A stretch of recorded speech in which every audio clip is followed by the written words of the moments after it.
본 방송에서 제공하는 투자 정보는 투자 판단에 대한 조언입니다. 방송에서 제공하는 주식의 가치, 가격 상승 및 하락에 대해서는 방송사에서 보장하지 않습니다. 틈새에서 기회를 만들 수 있는 투자시장, 위기를 기회로 아는 만큼 보인다. 주식을 제대로 배워볼 수 있는 13시 투자스쿨 장학생 문다연입니다. 저희 13시 투자스쿨에서는요, 김선규 1타 강사님만의 전략적인 노하우를 통해서 국내 주식부터 해외 주식, 그리고 원자재 시황까지 짚어드릴 예정이니까요, 끝까지 함께해 주시길 바라겠습니다. 저희 방송 실시간 소통 참여가 가능하십니다. 유튜브에 서울경제TV 검색하시고 실시간 방송 보시면서 채팅 참여 가능하시고요. 24시간 함께 하실 수 있는 방법도 안내해 드리겠습니다. 아래 보이시는 QR코드를 핸드폰 기본 카메라로 스캔을 하시면 되고요. 링크를 클릭하시고 입장코드 1357 누르시거나 문자 샵 0082번으로 김선규 남겨주시면 좋을 것 같습니다. 저희가 오늘까지 노란톡방 입장하시는 분들에 한해서 무료로 이렇게 자료 분석집을 나눠드릴 예정인데요. AI와 반도체 플랫폼 관련된 테마부터 에너지와 자동차, 전기 관련된 테마들까지 분석 자료집 준비하고 있습니다. 오늘 들어오시는 분들 한해서 나눠드릴 예정이고요. 오직 방송 중에만 입장 가능하시다는 점 QR코드 스캔하고 들어오시면 좋을 것 같습니다. 저희의 간판 얼굴이시죠? 김선규 전문가님 바로 모셔볼게요. 전문가님 안녕하세요. 네, 안녕하십니까. 김성규 전문가입니다. 지금 안전하고 확실한 투자 수익 여기에 대해서 지금까지 얘기를 하고 있었고요. 자, 오늘 이제 두 번째, 1월 둘째 주 금요일에 지금 맞아서 굉장히 지금 시장은 출렁출렁하고 있습니다. 네, 굉장히 지금 봤을 때 어제 너무나 많은 외국인들의 매수가 들어왔기 때문에 이런 말미암아 가지고 상당히 지금 이를 소화하느라 애를 먹고 있는 모습을 보여주고 있죠. 그래서 장 초반에는 약간 좀 올라가고 있다가 지금 현재는 전부 다 강하게 매도세가 나오고 있는 모습 보여주고 있습니다. 그런 가운데 오후장에 어느 정도는 조금 반등이 들어올 수 있으니까 낙폭에 대해서 너무 걱정하지 마시고요. 끝까지 지켜봐 주시기를 바라겠습니다. 네, 저희와 함께 안전하고 확실한 수익을 위해서 힘써주고 계시는 김선규 전문가님 자세한 소개도 해드리겠습니다. 전문가님 소개 부탁드릴게요. 네, 안전하고 확실한 수익 늘 말씀드렸죠. 지금까지 해가지고 쭉 얘기를 해왔습니다. 지금까지 우리나라 증시, 지금까지는 상당히 독립적으로 움직여왔지만은 G7에 가까운 준 G7이 되면서, 자, 제가 늘 말씀드렸죠. 준 G7이다 이제. 자, 그러다 보니까 어떻게 됐느냐? 이제는 글로벌 투자 상황에 맞는 여러 가지 투자 상품을 분석해야 되는 이런 시점에 왔다라고 말씀을 드렸어요. 그렇기 때문에 단순히 그냥 어떤 기법만 가지고서 가는 것이 아니라 이제는 공부하는 투자를 통해 가지고서 확실하게 그리고 꾸준한 수익을 창출해야 되는 이런 상황에 왔다. 이렇게 말씀을 드릴 수가 있겠습니다. 이에 따라서 앞으로 우리는 세 가지를 해야 되는데, 첫 번째 리스크 관리, 두 번째 원금 보존, 그리고 만약에 우리가 원금 보존을 실패해서 만약에 원금이 약간 손실이 났을 경우 여기에 대해서 어떻게 해칭을 할 것이냐, 이것까지 세 가지를 우리가 찾아야 되는 것이고, 이에 따라서 제가 찾는 것은 무엇이냐, 기본적 분석, 기술적 분석, 그리고 산업적 분석, 이 세 가지를 동시에 추구해서 기업 가치를 총량으로 해서 매긴 다음에 소액 중기 투자를 통한 이 스몰캡으로 투자하는 것을 저는 여러분들께 권해드리겠습니다. 네, 이렇게 전문가님의 소개 들어봤고요. 저희와 함께 하실 수 있으려면 오늘까지 들어오시면 좋을 것 같습니다. 방송 중에만 QR코드 열어드리고 있고요. QR코드 스캔하시고 입장하시면 저희와 함께 이어가실 수 있을 것 같습니다. 전문가님, 어제 같은 경우에 좀 상승을 보여주나 싶었는데 장 막판에 급락세가 나오더라고요. 오늘도 네. 좀 하락 이어가고 있는데 어떻게 보고 계실까요, 시장요? 일단 가장 큰 이유는 우선은 지금 삼성가에서 블록딜이 나왔지 않습니까? 우선 네. 그 부분이 지금 굉장히 좀 큰 이슈가 돼가지고 여기에 좀 영향을 준 것도 있고, 그 다음에 어제 같은 경우 또 마지막에 외국인들이 2조 3천억 원 이상 가까이 들어왔죠. 네. 그 정도의 물량이 매수세가 들어왔기 때문에 이 엄청난 물량이 들어오면 보통 하루나 이틀 정도 소화를 하는 기간이 필요합니다. 그래서 이런 일이 벌어지고 있는 거죠. 네, 외국인들의 수급도 들어왔는데 자세한 시황으로 짚어주실까요? 네, 그럼 먼저 우리 코스피하고 코스닥 지수 일단은 전체적인 시황부터 보도록 하겠습니다. 지금 계속해가지고 코스피 마이너스 10포인트에서 왔다 갔다 하고 있고요. 그 다음에 코스닥 11포인트 이상 지금 빠져있는 모습 보여주고 있습니다. 장 초반에 올라갈 때 오르락 내리락 하면서 계속해가지고서는 내려오고 있었고요. 그래서 지금 현재 코스피는 10포인트 이상 지금 내려가 있는 모습 보여주고 있습니다. 자, 그러면은 먼저 수급을 보면은 오늘 코스피 수급부터 먼저 보겠습니다. 지금 현재 기관하고 외국인 아주 어제에 비해서는 확연 확연하게 작은 매수세는 줄어들고 오히려 지금 매도세가 나오고 있는 모습. 오로지 개인만 지금 2,288억 지금 사고 있는 이런 모습을 보여주고 있습니다. 자, 또 코스닥을 보면은요. 코스닥 역시 비슷하게 가고 있어요. 똑같은 모습인데 코스닥의 투자 주체는 지금 보면 역시 기관하고 외국인이 양매도로 강하게 팔고 있고 그런 가운데 개인만 지금 계속 매수세가 들어오고 있는 이런 모습을 보여주고 있습니다.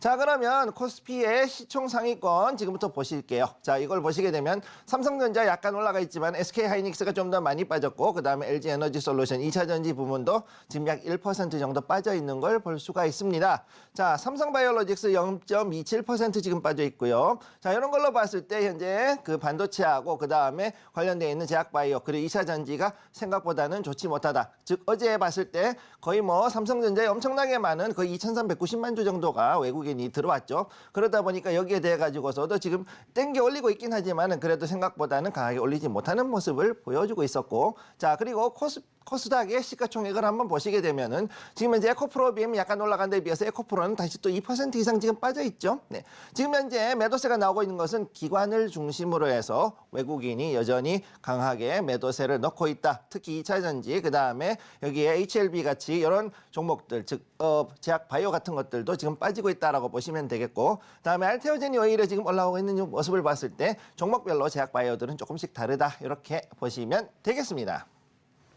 네, 일단은 오늘 전반적인 흐름이 약세 흐름을 이어가고 있는 것은 맞지만 지금 시장에서 어떤 종목들 눈여겨보면 좋을지 저희와 함께 체크를 해보시면 좋을 것 같습니다.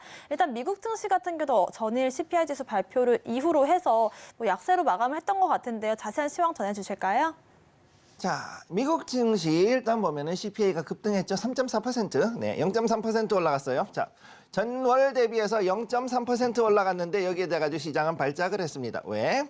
야, 이게 올라갈 줄은 몰랐는데 올라갔어요. 근데 이게 나쁜 건 아닙니다. 왜? 얘가 올라가면 어떻게 되느냐? 그래도 자, 어느 정도는 경기가 침체되는 것보다는 그래도 나쁘진 않을 것 같다. 단지 뭐냐? 먹고 살기 힘들 뿐이다. 먹고 살기 힘들지. 그래도 우리가 뭐 죽을 정도는 아니다라는 그런 이제 시그널이 나오는 거죠. 그렇기 때문에 소화불량에 걸린 증시 한마디로 지금 물량 소화하겠기 때문에 이것 때문에 조금 시끄러울 수 있다. 이런 거는 기억을 해 두시고, 두 번째 중국 관대 낙폭에 그야말로 저가 매수세가 이제 땡큐 그러고서 들어왔어요. 그래서 여기에 땡큐를 외치고 있는 저가 매수가 들어왔다. 이렇게 말씀을 드릴 수가 있고, 여기에 맞춰서 샹하이 같은 경우도 역시 자동차를 비롯해가지고 여러 가지 중요한 그런 종목들이 반등이 들어오는 모습을 보여줬었습니다. 자, 그러면은 지금부터 해가지고서는 여기에 대해서 차트로 잠깐 한번 보도록 하죠.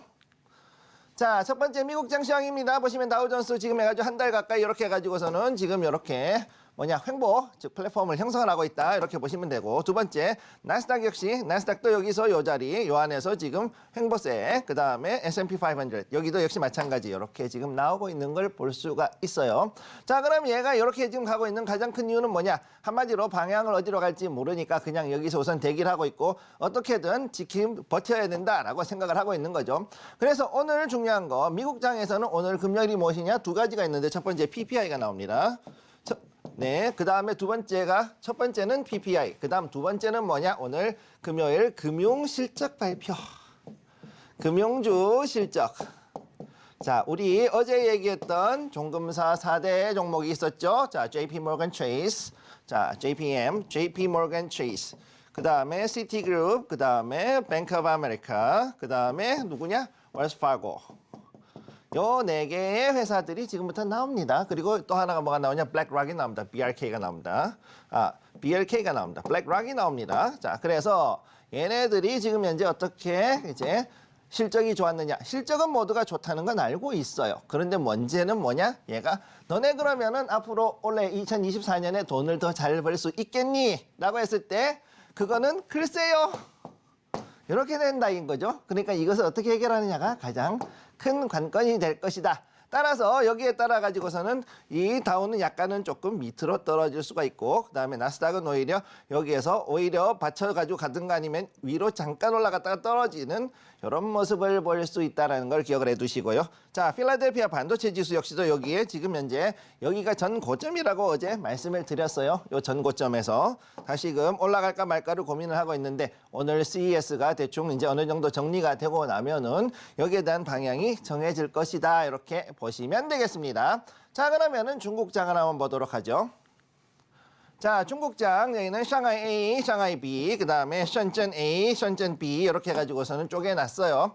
자, 여기 보시게 되면은 여기서 바닥을 잡고 어떻게든 반등이 지금 들어왔다. 즉 저가 매수세가 들어왔는데 얘는 지금 음봉인데 그래도 음봉을 해가지고 했지만 그래도 거의 0.19% 바닥을 지켜주는 모습 보여줬다. 즉 외국인들은 그래도 어지간히 여기서 손바뀜이 일어났다라는 걸 볼 수가 있는 거고, 그 다음에 션전 A하고 션전 B 보시면은 여기서는 강하게 지금 반등이 들어왔습니다. 즉 중국 내에서의 어느 정도의 저가 매수세, 즉 정부에서의 어느 정도 지원금과 이런 것들이 들어오면서 다시금 반등이 들어온 걸 볼 수가 있고, 심천 B도 역시 마찬가지 이런 모습을 보여주고 있습니다. 따라서 우리가 봐야 되는 건 뭐냐? 지금부터 어떻게든 우리나라는 중국향, 중국향 테마들 있죠? 늘 말씀드리는 거. 자, 화장품이 있어요. 자, 그 다음에 뭐가 있죠? 엔터. 그 다음에 또 뭐가 있죠? 게임 지금 잘 올라가고 있습니다. 자, 이 종목들이 어떻게 올라갈 것인가 잘 지켜볼 필요가 있겠다. 이렇게 말씀을 드리겠습니다. 자, 저희가 미국 증시와 함께 중국 증시를 항상 짚어드리면서 앞으로 중국 증시가 반등을 보여준다면 우리나라 증시도 함께 커플링 될 수 있다는 점들을 시사해드리고 있는데요. 중국향 테마들 어떤 것들이 있을지 저희와 함께 분석을 해보시면 좋을 것 같고요. 올해 좀 유망한 섹터들로 4가지 섹터들을 선정을 해주셨는데 반도체와 AI 플랫폼 테마 그리고 에너지와 자동차 전기 테마에 대한 분석 자료집도 저희가 오늘 공개를 해드리려고 이렇게 준비를 하고 있습니다. 보이시는 것처럼 자료 앞으로의 전망에 대한 분석뿐만이 아니라요. 어떤 종목들이 특히나 더 좋은 성적을 내놓을지에 대한 그런 분석까지 담겨 있으니까요. 오늘 노란톡방 통해서 입장하시는 분들께 무료로 나눠드리겠습니다. 아래 보이시는 QR코드를 기본 카메라로 스캔을 하시면 되고요. 방송 중에만 입장하실 수 있다는 점 다시 한번 안내를 해드리겠습니다. 저희와 함께 하실 수 있는 방법 화면으로 정리해 보겠습니다.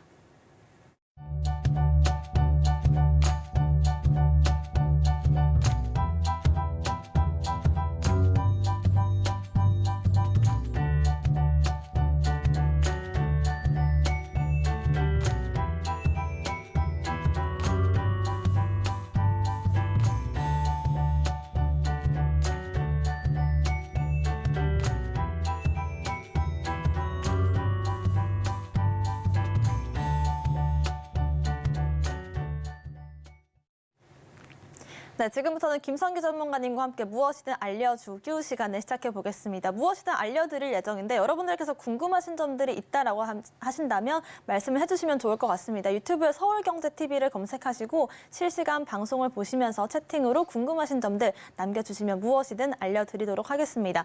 전문가님, 저희가 또 매일 하루에 한 가지씩 좀 매매에 도움되는 그런 기법과 어떤 내용들을 배워보고 있는데 오늘 알려주실 내용은 어떤 내용일까요? 지금 가장 중요한 거는 제가 추구하는 목표가 이틀 전 수요일에 나왔고 어제는 단일 계좌를 가지고 있는 분들이 어떻게 해야 되는가 요거에 대한 이야기를 지금 했잖아요. 그럼 이제 단일 계좌가 어떻게 진행이 돼야 되는가를 지금부터 보도록 하죠. 자, 그러면 투자의 목표가 무엇이냐?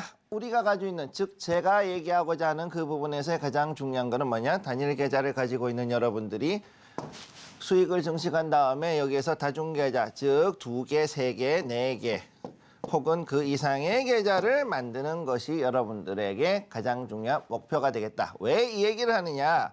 여러분들이 단일 계좌를 가지고서는 보통 어떻게 하느냐?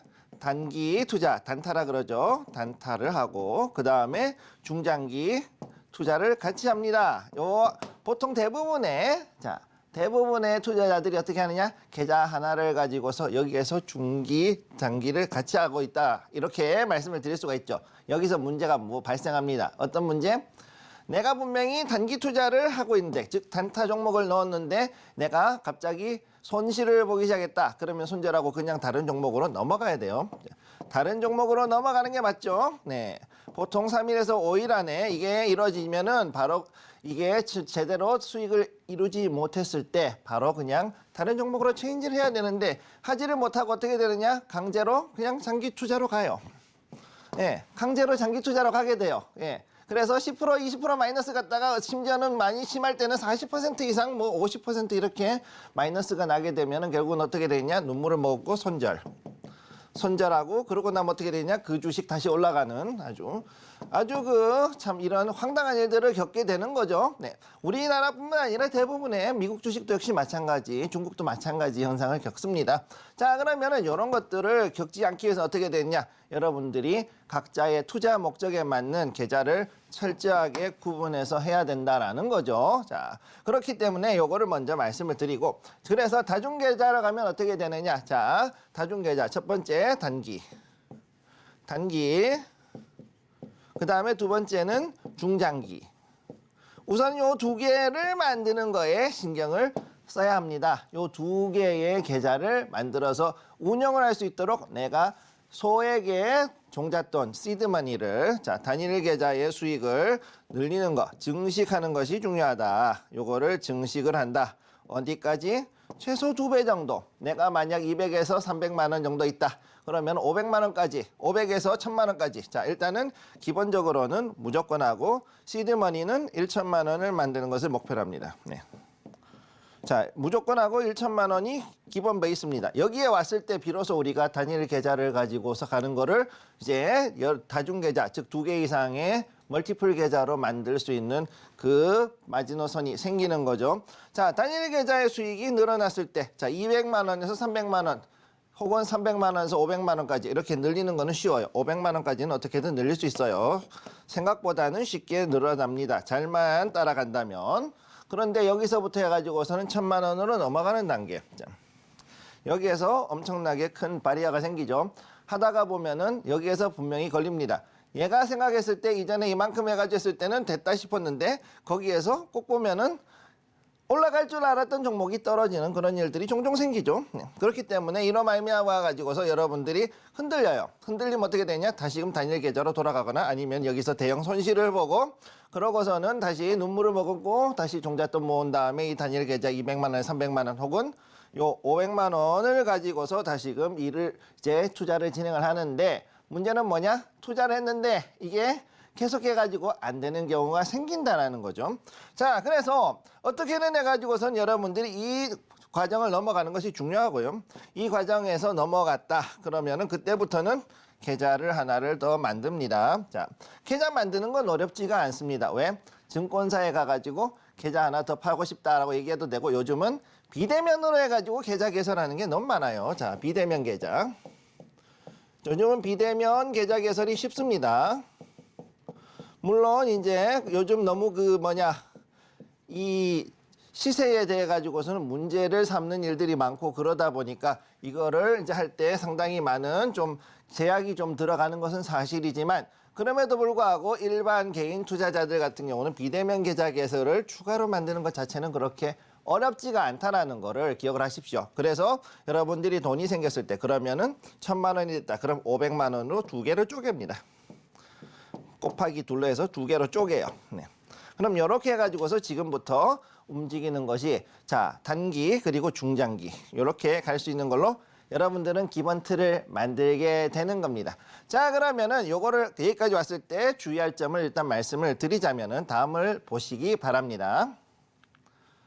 자 첫 번째 원금의 6% 손실이 났을 경우 요거는 단타의 단일 매매를 중지한다. 자 무슨 이야기냐? 여러분들이 1회 해가지고서 자 1회 해가지고서는 보통 한 2% 정도 전후해 가지고서는 손절 라인을 잡습니다. 보통 손절 라인을 보통 잡습니다. 그래서 요즘은 세력들도 굉장히 좀 똑똑해졌죠. 진화했어요. 그래가지고서 일부러 훅 뺐다가 다시금 올리는 경우가 있는데 이거를 따라가지고 가거나 했을 경우에 오히려 더 손실이 커질 수가 있습니다. 자, 그래서 2% 라인에서 손절을 했을 경우 보통 한 6% 손실이 난다. 그러면은 곱하기 3. 즉, 그날 당일에 보통 단타를 3번 이상을 쳤다. 그랬는데 거기서 손실이 나났다. 그러면은 그날 여러분들은 컨디션이 안 좋든지 아니면은 뭔가 풀리지 않는 어떤 여러 가지 복합적인 요인이 존재하거나 아니면은 여러분들이 지금 직면하고 있는 현재의 그 투자의 흐름, 정확히 얘기하면은 시장의 흐름이 절대 이 단타하고 맞지 않는다라고 판단을 하셔야 되기 때문에 당일 매매를 중지하셔야 됩니다. 네. 이것은 마하 선생이 얘기한 건데 그분이 이제 요거에 대해서는 기본적으로 얘기를 했고 그리고 만약 여기에서 이거를 놓치고서는 계속 하시잖아요. 그러면은 이 금액이 12에서 25%까지 극단적으로 빡빡 올라갑니다. 하루 만에 이만큼 날아가는 수가 있어요. 그렇기 때문에 절대 이거를 6% 룰이라 그러는데 6% 손실 룰을 반드시 지킬 것을 여러분들께 권해드리겠습니다. 자, 그리고 또 다른 거. 단일 계좌에서 3번 이상 대손실을 보았을 때 이렇게 했을 때는 그때는 아예 장을 내려놓고서는 최소 일주일에서 많게는 한 달까지는 휴식을 하실 것을 권해드립니다. 왜? 단일 계좌에서 3회 5 이상 대손실의 기준은 어떻게 되느냐? 전체 자본금, 제가 가지고 있는 투자금 30%. 투자금의 30%가 갑자기 날아갔다. 자, 물론 여기에서 했을 때 이거의 전제는 뭐냐면은 여러분들이 어느 정도 자금이 있고 여력이 있을 때를 이야기하는 거죠. 자, 단일 계좌에서 만일 3번 이상 대손실을 봤다. 연속을 해가지고 그랬을 경우에는 여러분들이 이미 계좌는 완전히 엉망이 돼 있는 상태예요. 네. 그런데 만약에 대손실, 보통 이제 저는 이거의 기준을 어떻게 잡냐면 15%를 잡습니다. 15% 이상의 손실이 났을 경우 손절하시는 경우가 있는데 이 손실을 3번 이상을 만나게 되면 사실상 여러분들의 계좌는 어떻게 되느냐? 60% 이하. 여러분들의 자금은 60% 이하로 떨어지죠. 자, 이렇게 됐을 경우에는 여러분들은 무조건 하고 휴식을 하고 이 자리를 메꾸기에 휴식을 하고 그다음에 다시 여러분들이 이 자금을 메꾸든지 아니면은 이 자금을 가지고서 어떻게 이것을 다시금 이제 돌려 올라가느냐가 되게 중요한 이슈가 되는 거죠. 여러분 기억해야 되실 게 뭐냐 하면은 60% 정도의 자금이다 그러면 이걸 올리기 위해서는 실제로 어떻게 됐냐? 대략 70% 가까운 이익을 만들어내야지만 요 본전이 되는 거예요. 그래야만 기존에 있던 자금의 100%를 돌아가는 겁니다. 그렇기 때문에 만약에 단일 계좌에서 3회 이상, 즉 15% 이상의 손실을 보게 된다. 그랬을 경우에는 여러분들은 그때는 무조건 하고 쉬어야 됩니다. 예. 이거는 여러분들의 정신 건강을 위해서도 그렇고 그다음에 실제로 어느 정도 장이 돌아와서 내가 다시금 할 수 있는 그 패턴까지 돌아오는데 시간을 줘야 된다는 거를 기억을 하시기 바랍니다. 네, 우리가 수익을 내는 것도 중요하지만 일단 계좌를 안전하게 지키는 것도 중요하겠다라는 생각이 드는 것 같은데요. 전문가님, 사실 이렇게 좀 대손실이 나다 보면 쉬고 싶어도 빨리 이걸 복구해야 될 것 같고 좀 조마조마하고 조바심이 나잖아요. 네. 그때 멘탈 케어가 전 잘 안 되는 것 같아요. 어떻게 멘탈 케어를 잘 할 수 있을까요? 여러 가지 방법이 있습니다만 저는 이제 그거에 대해 가지고서는 이제 여러 가지를 생각합니다. 일단은 여러분이 앉아 있는 그 자리를 벗어나셔야 돼요.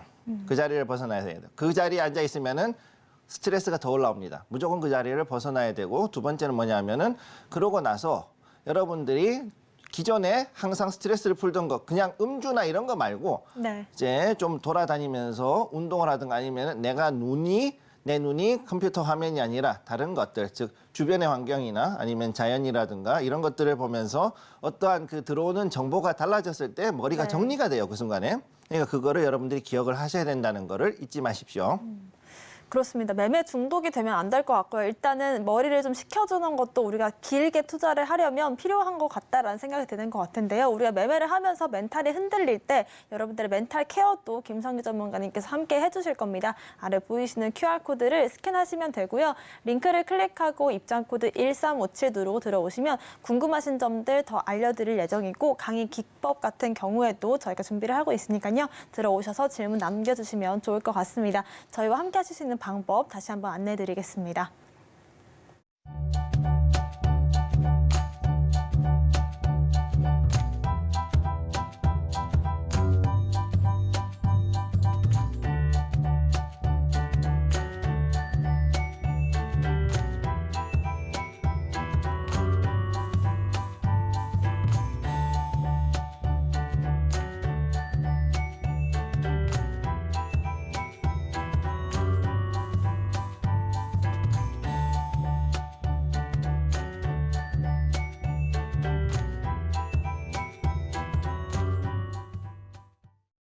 지금부터는 김성규 전문가님의 무엇이든 물어보기 시간을 시작을 해보겠습니다. 일단 저희가 하루에 한 가지씩 섹터를 분석을 해주고 있는데요. 오늘 알아볼 섹터요, 전문가님 어떤 섹터일까요? 네, 오늘 알아볼 섹터 지금부터 그러면 여러분과 AI 관련주 요즘 굉장히 핫하죠? 요즘 자 4분기 이후로 해가지고 미국에서 나왔던 이 AI 관련주에 대한 열풍이 지금 넘어오고 있습니다. 계속해가지고 작년까지만 하더라도 작년 초반에는 이게 뭔가 긴가민가 했었는데 이것이 시간이 지나면서 갈수록 커졌죠. 그래서 이제 우리나라까지도 영향을 주고 있기 때문에 여기에 관련된 이야기를 진행해 보도록 하겠습니다. 자, 지금 가장 큰 문제는 뭐였냐? 바로 오픈 AI, 즉 챗GPT가 열은 판도라의 상자. 자, 챗GPT죠? 네. 자, 챗GPT. 얘가 나오면서 세상이 완전히 달라졌어요. 자, 오픈 AI라는 회사. 여기에 샘 알트만 여러분들이 다 아시죠? 지금. 자, 샘 알트만이 만든 이 오픈 AI. 물론 다른 사람들도 같이 참여를 했습니다만 현재 CEO는 샘 알트만이었죠. 그리고 지난달 정확히 하면 작년 12월에 여기에 대해 가지고서는 이 사람을 이사회에서 쫓아냈다가 오히려 나중에 이사회가 오히려 정리가 되고 이 사람이 5일 만에 돌아오는 5일 천하에 그런 일들이 벌어졌던 것이 바로 오픈 AI 회사죠. 자, 여기에서 이렇게 되면서 가장 큰 이슈가 뭐였느냐? 자, 지금 과연 이 오픈 AI, 즉 그리고 이 챗GPT 한마디로 얘기해서 AI라는 것이 지금까지는 단순하게 뭔가 어느 정도 재미있는 거로만 보였던 것이 갑자기 일상으로 훅 들어왔다는 것이 가장 큰 문제가 되는 거예요. 자, 일상으로 갑자기 들어왔다. 내게 갑자기 그야말로 나타난 AI.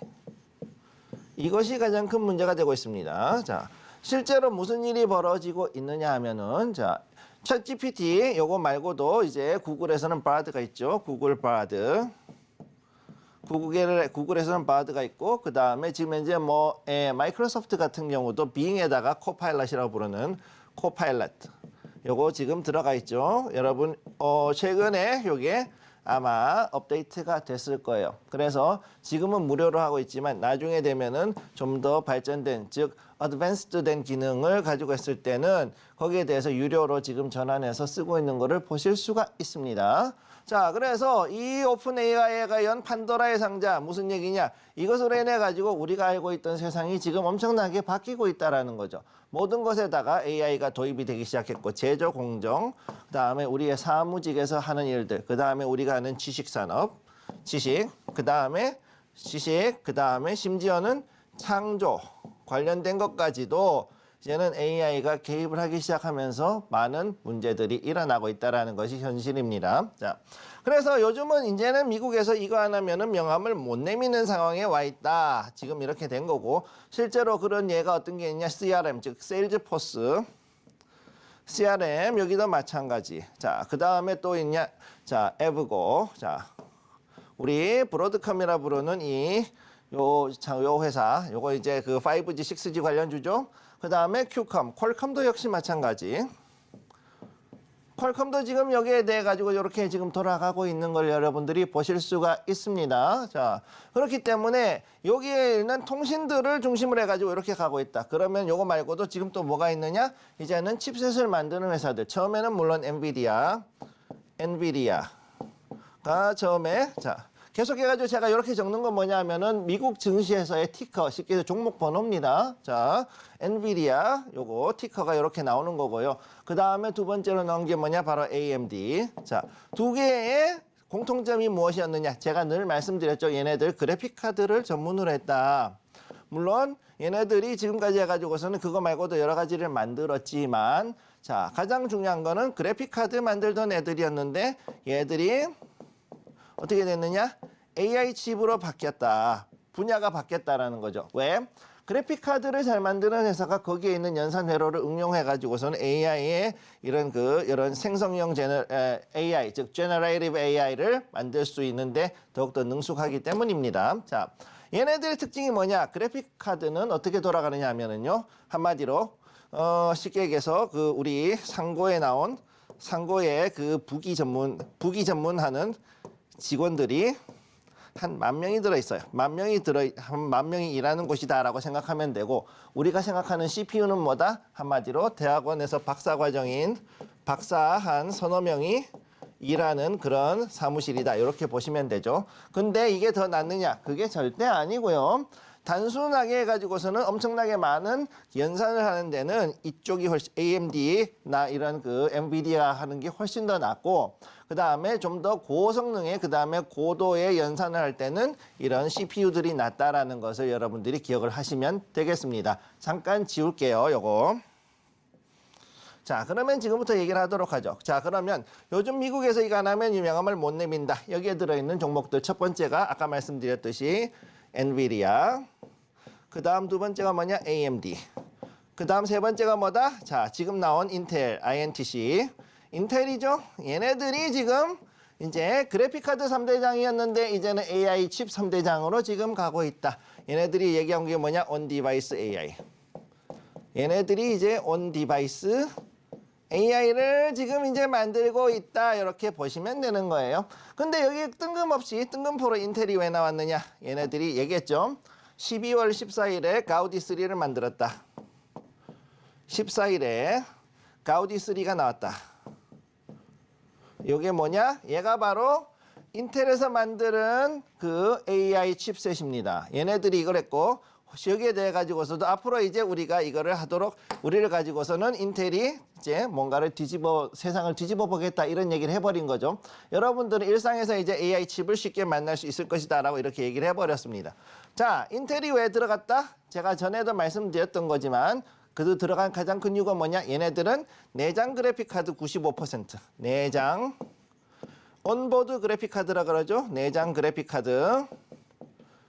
요거의 점유율이 95%를 차지하는 그런 기업이죠. 네. CPU만 만드는 게 아니라 원래 그래픽 카드도 잘 만들었고 메모리는 원조였어요. 인텔이. 그러다 보니까 이번에 이렇게 해가지고 가지고 있던 이 기술을 가지고서 결국은 어떻게 됐냐? 이렇게 이번에 그 AI 칩셋까지 만들 수가 있었다. 자, 그래서 얘가 어떻게 되느냐? 앞으로 해가지고서 선점하지 못했던 다른 후발주자, 자, 아마존닷컴을 비롯해가지고 여러 회사들에 접촉할 수 있다는 걸 말씀을 드렸을 거예요. 자, 세 번째, MS 제국, 마이크로소프트가 지금 현재 요 오픈 AI하고 사실상 둘이 붙었죠.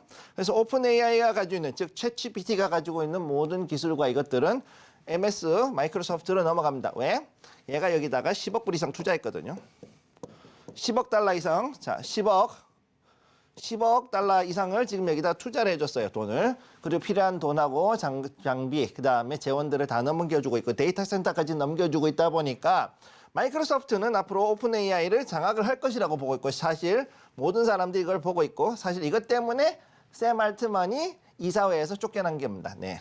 샘 알트만이 거기서 자 이거를 이쪽으로 넘기지 말고 어떻게든 오픈 AI 자체적으로 해서 뭔가를 해야 되고 여러 가지 이야기가 나왔던 건데 근데 여기에서 오히려 이 사람이 나갔다가 들어왔죠.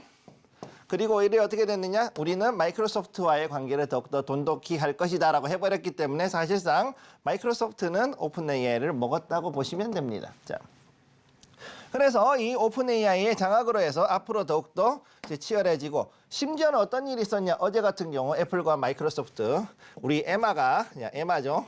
애플과 마이크로소프트가 있었는데 마이크로소프트가 잠깐 시총이 더 커지는 이런 일까지 지금 벌어졌다라는 거를 여러분이 기억을 하시기 바랍니다. 그만큼 지금 현재 AI의 파급력은 앞으로 더 커질 수 있다는 걸 기억을 하시고요. 자, 그래서 지금 현재 Magnificent 7, 즉 7대 기술주들. 자, 에마의 에나라메테라 그랬죠? 자, 요거. 자, 에마의 에나라메테. 자, 에마야 에나라메테죠. 자, 요거 꼭 외우세요. 자, 여러분들이 이제 미국 주식도 그렇고 우리나라에서도 어느 정도 하려고 그러면 요 7대 종목 외워야 됩니다. 애플, 마이크로소프트, 엔비디아, 알파벳, 그다음에 자, 아마존닷컴, 메타 플랫폼스, 테슬라 요 7개의 종목은 반드시 외우셔야 됩니다. 이 7대 기술주들이 앞으로 이거에 대해서 앞다투어 가지고서는 이 AI를 계속 도입을 하든가 또 그걸 하기 위해 가지고서 여기에 있는 이 3대 칩메이커들하고 어떻게든 뭔가를 만들어낼 거라는 거를 기억을 해 두셔야 된다라는 거죠. 자, 여기 일단은 기억을 하셨으면 제가 다음 슬라이드로 넘어갑니다. 자, 섹터 이슈를 보면은 한국은 스타트업이 많다. 네. 우리 한 스타트업은 많죠. 유니콘은 없어요. 유니콘은 별로 없고 거기다가 예산과 시간이 항상 쪼들려요. 자, 그리고 더 큰 문제가 있습니다. 무슨 문제가 있느냐? 한국은 영어를 안 쓰고 한국어를 쓰죠. 우리 세정재영 님이 지금까지 했던 훈민정음으로 하는 자랑스러운 한국어를 쓰고 있어요. 그러다 보니 어떻게 되느냐? 여기에 대비했을 때 영어의 자료들을 대비했을 때는 영어 자료가 지금 얼마나 많으냐? 지금 한국어 대비했을 때 10대 1 정도로 해가지고 월등히 영어 자료가 많죠. 그러다 보니까 결국은 이 개발 속도를 어떻게 되느냐? 결국은 영어 자료를 따라갈 수가 없는 상황에 아직 와 있고 여기에 대해서 유일하게 경쟁할 수 있는 게 누구냐면은 중국.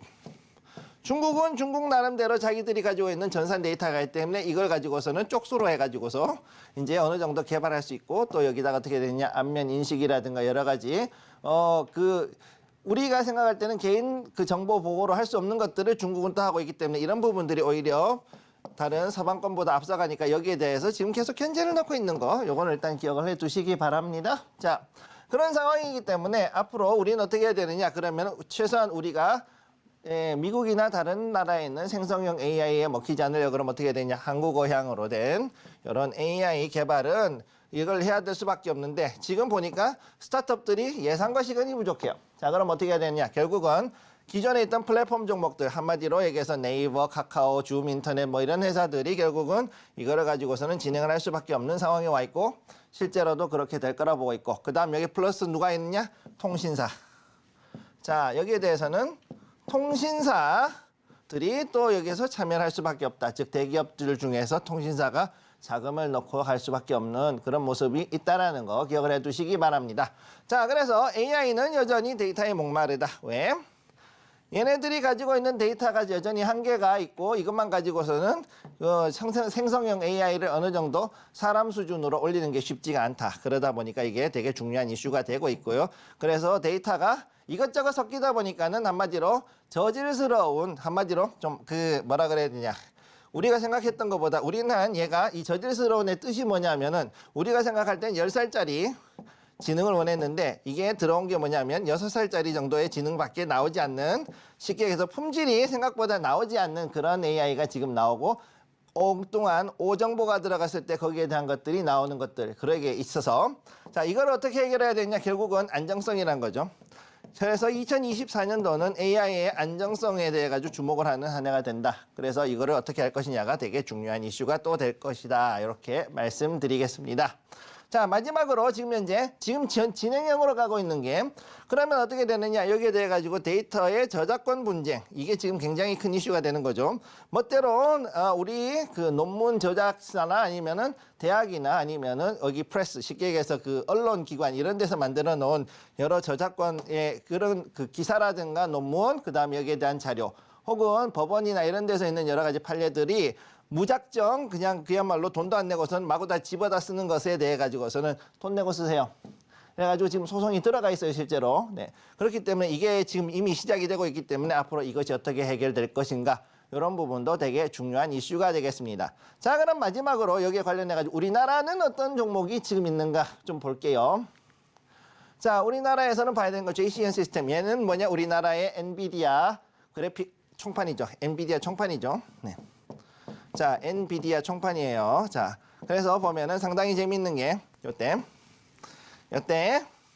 이렇게 해가지고서 대략 한 5개월에서 6개월 사이에 가지고서는 이렇게 튀어오르는 상당히 재미있는 이런 모습들을 보여주고 있다는 거죠. 자, 그런데 여기에서 지금 보면은 이게 올라갈지 말지 이렇게 해서 보고 있는데 이 자리가 과연 어떻게 잘 돌아갈 수 있을지 아니면은 이것이 올라간다 그랬을 때 과연 이게 자.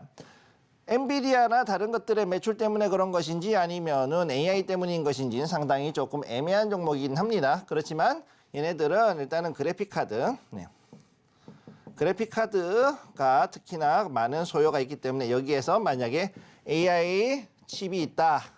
요 안에 들어가거든요. 사실은 요게. 그럼 여기에서 요 실적이 좋아졌다 그랬을 때는 충분히 어느 정도 좀 더 볼만한 종목이 되겠다. 이렇게 말씀드릴 수 있겠습니다. 네, 이렇게 AI 섹터에 대한 자세한 분석과 함께 JCN 시스템 차트 분석까지 도와주셨는데요. AI와 플랫폼 테마 같은 경우는 저희가 따로 테마 자료집을 준비를 하고 있습니다. 보시는 것처럼 반도체와 AI 플랫폼 테마에 대한 자료 분석집 저희가 준비를 해뒀고요. 오늘 입장하시는 분들 한해서 선착순 100분까지만 제공을 해드릴 예정입니다. 어떤 전망을 갖고 있는지부터 JCN 시스템을 비롯한 어떤 종목들이 앞으로 유망할지까지 분석을 해주셨으니까요. 이 자료집이 궁금하신 분들은 아래 보이시는 QR코드 통해서 입장하실 수가 있고요. 방송 중에만 QR코드를 열어두고 있기 때문에 방송이 끝나면 입장하실 수 없다는 점 말씀을 드리겠습니다. 입장코드 1357 누르고 들어오시면 저희와 함께 하실 수 있을 것 같고요. 이 방법이 조금 복잡하신 분들은 문자샵 0082번으로 김선규 남겨주시면 저희와 함께 추가적인 섹터 분석도 이어가실 수 있습니다. 저희는 화면으로 정리해 보겠습니다.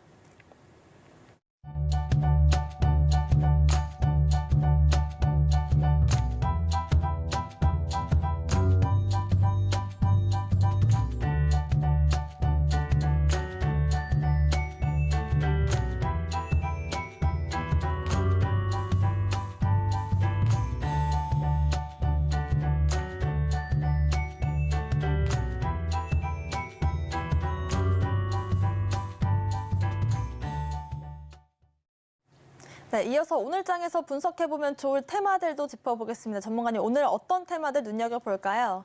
네, 오늘 오전장에 올라갔던 종목들을 보시게 되면 크게 네 가지. 자, 반도체, 그 다음에 석유, 해운. 자, 이거 되게 중요하죠. 오늘 후티 반군에 관련해가지고서는 홍해에 관련된 이슈 때문에 시끄러웠죠. 그리고 미국이랑 영국이 연합군을 해가지고서는 거기에 대한 후티 반군들을 이제 거기에다가 공습을 들어갔다 하면서 시끄러워졌습니다. 그래서 여기에 대한 것들이 좀 많이 올라간 걸 볼 수 있고, 그 다음에 또 디스플레이 관련된 것들도 지금 올라간 걸 볼 수가 있어요. 지금 여기에 CES 2024, CES 2024. 이것 때문에 특히나 지금 올라와 있는데, 자, 이것들을 좀 보실 필요가 있다. 그래서 오늘 보면은 종목은 3S, 흥하해운, 이 프로 2000 이렇게 해가지고서는 제가 크게 세 가지를 지금 들고 왔습니다. 그럼 먼저 이걸 한번 보시도록 하죠. 자, 첫 번째 3S입니다. 요거 반도체 관련주죠. 반도체 여기 소부장 관련주인데 장비, 특히 반도체 소형화, 즉 칩렛이라 부릅니다. 자, 칩렛이라 부르는 요 기술이 앞으로 더 확대가 될 것이다. 특히나 이제 앞으로 AI뿐만 아니라 5G, 6G 장비에 대해서도 이런 칩렛 기술이 더욱더 많이 필요할 것이다라는 이야기가 나오면서 여기에 대해 급등을 했죠. 자, 그래서 최고점 29.85% 거의 뭐 엄청나게 올라갔던 모습 보여주고 있고요. 상당히 많이 올라갔던 모습 보여주고 있습니다. 자, 다음으로 넘어갑니다. 자, 그 다음 두 번째, 흥하해운. 자, 해운 지금 특히나 석유도, 흥구석유부터 해가지고 석유도 상당히 올라갔지만 특히 오늘 봐야 되는 건 뭐냐면은 여기에 흥하해운을 봐야 되는 거죠. 자, 해운은 지금까지 해가지고선 상당히 며칠 동안 해가지고서 위아래로 많이 흔들었던 종목이기도 해요. 자, HMM의 파업. 자, 하림 지주가 일단은 여기 하림이죠. 하림이 HMM을 먹었다. 인수를 하겠다는 얘기가 나왔는데 HMM에 있는 거기에 있는 직원들이 이제 파업 가능성이 지금 높아지고 있다. 아, 이러면은 이거 그 사람들이 그거 하면은 우리가 어떻게 거기 밑으로 가느냐. 그렇게 해가지고 상당히 지금 많이 화가 나 있다. 그래서 이런 파업 가능성이 지금 높아지고 있다라는 소식 때문에 갑자기 그 주변에 있던 흥하해운부터 해서 다른 해운사들이 올라가고 있는 모습을 보여줬고 특히 급등을 했는데 최고점이 어디까지 갔느냐. 이렇게 점으로 올라가서 27.19%까지 오전에 올라갔던 모습을 보여줬었습니다. 자, 그러면은 세 번째 종목을 한번 보도록 하죠. 자, 세 번째 종목, 자, 프로 2000, 요것도 역시, 자, 디스플레이 관련주, 요걸로 해가지고 떴는데, 지금 CES에서 나온 것들이 뭐냐면은 지금 삼성하고 LG가 똑같이 내놓은 게 있어요. 둘이 똑같이 내놓은 게 뭐냐, 두 전자가 투명 디스플레이를 출시를 했습니다. 자, 요거 며칠 전에도 말씀을 드렸는데, 요 투명 디스플레이가 되게 지금 아주 핫한 이슈가 되고 있죠. 요거. 그러면은 요거에 대해 가지고서는 그러면 그냥 만드느냐 아니죠. 여기에 대한 소부장 관련 종목들이 있어야 되는데 얘네들이 지금 프로 2000이 여기 관련해서 디스플레이를 이 투명 디스플레이를 만드는 장비들을 가지고 있다는 거. 요게 지금 특히나 이슈가 되고 있다. 그래서 현재 봤을 때 최고점 지금 18.13%지만 아까 봤을 때 이보다 더 올라간 모습들을 지금 보여주고 있는 거예요. 자, 그렇기 때문에 지금 요 움직임들, 오늘의 종목들 그 세 가지의 특징을 보면은 뭐냐 하면은 일단은 당장은 봤을 때 우리가 끌어쓸 수 있는 것이 CES. 자, 앞으로 그래서 여기에 대한 것들이 오늘 만약에 이제 폐막을 하고 나가지고서 이것이 어떤 식으로 우리에게 결과를 남겨주느냐에 따라 가지고서 주가들이 향방이 다 바뀝니다. 관련 종목들이. 첫 번째는 그거고 두 번째 석유 관련된 종목. 석유하고 그 다음에 해운. 아까 말씀드렸죠. 석유 해운은 그럼 어떻게 되겠느냐. 자, 석유 해운은 제가 봤을 때는 조금은 흔들릴 수 있지만 그럼에도 불구하고 유가는 하락할 거다. 유가 하락을 유도할 것이다 라고 저는 보고 있습니다. 자, 유가가 하락한다. 저렇게 될 것이기 때문에 여기에 맞춰 가지고서 결국은 다시 석유하고 해운주들은 다시금 올라갈 수 있는 이렇게 상승할 수 있는 기반이 있다 이렇게 보시면 되고 자, 일단은 조금은 올라갈 수 있겠지만 그래도 안정세로 갈 것이다. 저는 볼 때 그렇게 갑자기 뭐 급등하거나 그런 것보다는 그냥 안정적으로 가면서 서서히 올라가는 그런 모습을 보이지 않을까 이렇게 보고 있고요. 그 다음 세 번째로 해가지고서 요 디스플레이. 제가 늘 말씀드렸지만 디스플레이 이번에 잘 봐야 된다 그랬어요. 네. 디스플레이가 굉장히 중요합니다. 자, 이게 지금 여기서 나오는 거에서 특히나 투명 디스플레이 큰 것도 있지만은 작은 것은 뭐냐? 비전 프로. 애플의 비전 프로가 특히나 중요하다. 애플의 비전 프로 요거를 갔을 때는 이제 앞으로 2월 달에 이게 출시가 되죠. CES에서 공개가 되었고 요거를 가지고 갔을 때 지금 비록 나오는 출시되는 그 물량 자체는 그렇게 많지는 않지만 그럼에도 불구하고 앞으로 더욱더 이제 여기에 대한 수요가 더 늘어날 것이다. 따라서 이런 대형 투명 디스플레이, 그 다음에 마이크로 디스플레이 이 두 개의 분야에서 마이크로 디스플레이, DSP라 그러죠. 마이크로 디스플레이 요 두 개가 앞으로는 디스플레이 시장을 2024년도에는 이 두 개의 섹터가 앞으로 이끌어 갈 것이다라고 보시면 되겠습니다. 네, 사실 뭐 반도체나 디스플레이도 그렇고 요즘 뭐 지정학적인 리스크로 인해서 석유나 앞으로 해운주들도 강세를 이어갈 것이다라는 분석들이 나오고 있는데요. 짚어주셨지만 그 중에서도 좀 전문가님께서 주목하고 계신 섹터가 따로 있을까요?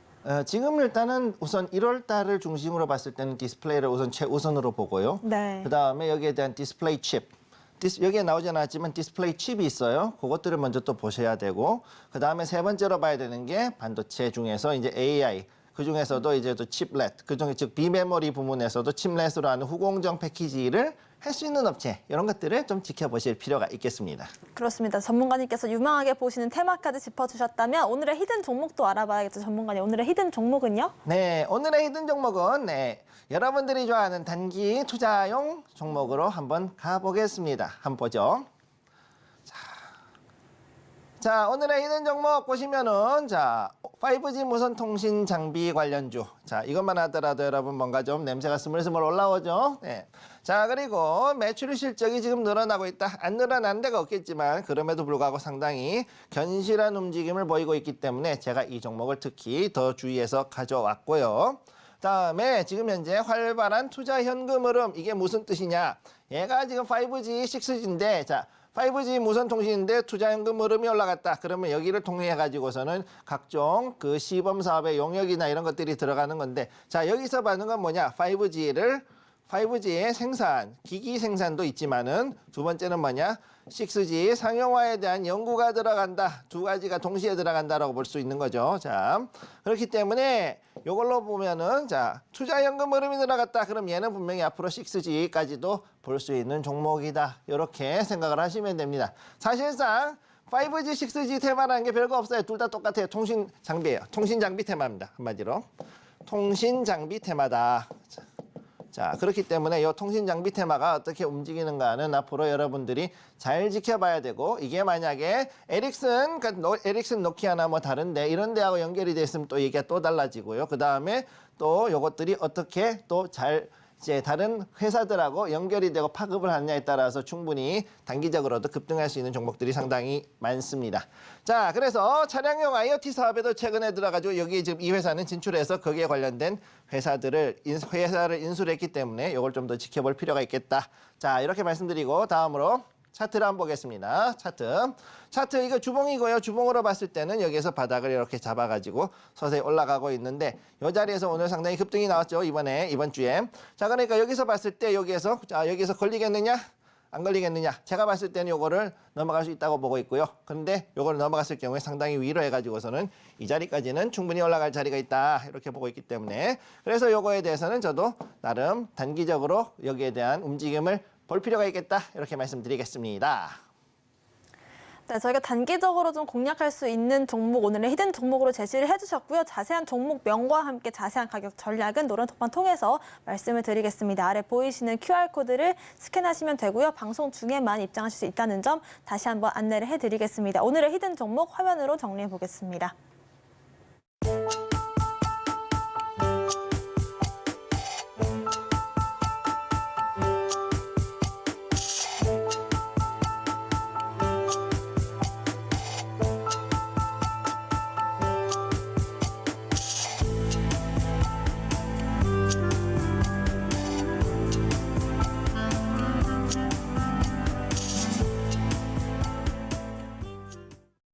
네, 이렇게 히든 종목과 함께 저희와 함께 하실 수 있는 방법까지 안내를 해드렸고요. 방송 중에만 저희와 노란톡방 입장하실 수 있다는 점 말씀을 드리면서요. 보이시는 것처럼 저희가 오늘 입장하시는 분들 한해서 선물을 준비를 했습니다. 반도체와 AI 플랫폼 테마 그리고 에너지와 자동차 전기 테마에 대한 테마 분석 자료집을 준비를 했고요. 오늘 여러분들께 공개를 해드릴 예정이기 때문에 아래 보이시는 QR코드를 스캔하시고 입장코드 1357 누르시거나 문자샵 0082번으로 김선규 남겨주시면 저희와 함께 테마 분석 분석 자료집도 받아보실 수 있을 것 같습니다. 오늘의 핵심 내용 화면으로 만나보겠습니다. 13시 투자스쿨 오늘의 핵심 정리입니다. AI와 7대 기술주가 앞다퉈 진행 중이다라는 점 체크를 해봤고요. 반도체와 석유, 해운 관련주들 디스플레이 종목들 주목해 보겠습니다. 오늘의 히든 종목은 5G 무선통신 장비 관련주인데요. 자세한 가격 전략과 종목명은 노란 톡방 통해서 확인을 해보실 수 있습니다. 저희가 방송 중에 드리는 정보는 전문가님의 조언일 뿐입니다. 참고만 하시길 바라겠고요. 서울경제TV와 서울경제신문을 사칭한 피해도 유의하시길 바라겠습니다. 오늘 저희가 준비한 소식은 여기까지입니다. 시청자 여러분 고맙습니다.